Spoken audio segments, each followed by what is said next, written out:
Tere 3. K-klass! Täna tutvud Stevensoni raamatuga Aarete saar. Üksikule saarele jäetud piraat Ben Gunn räägib sulle, mis temaga juhtus.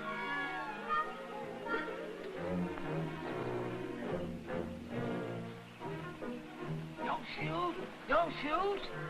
Who are you? I am Ben Gunn. I'm poor old Ben Gunn. And I haven't spoken to a Christian these 3 years. 3 years?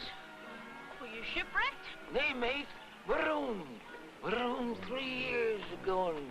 And I Aga nüüd kuula õpetaja Mairet ja loe ka siniseid tekste. Salapärane kiri. Robert Stevensoni raamatu Aarete saar järgi.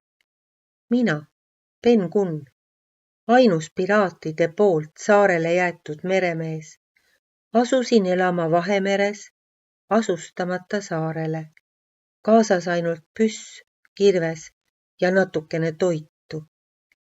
Ehitasin endale värsketest palmiokstest varjualuse ja otsisin toiduks puuvilju, juurikaid ja muud kõlblikku.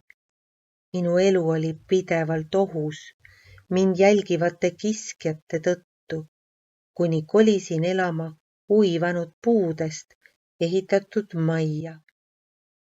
Ühel päeval nägin ma rannal võõrast paati ning märkasin selle lähedal askeldamas 4 inimest. Võõrad olid relvastatud ja ohtliku välimusega. Flintimehed, kes olid sõitnud tagasi saarele, et leida siiski üles peidetud varandus. Mul ei jäänud muud üle, kui ennast varjata ja oodata meeste lahkumist.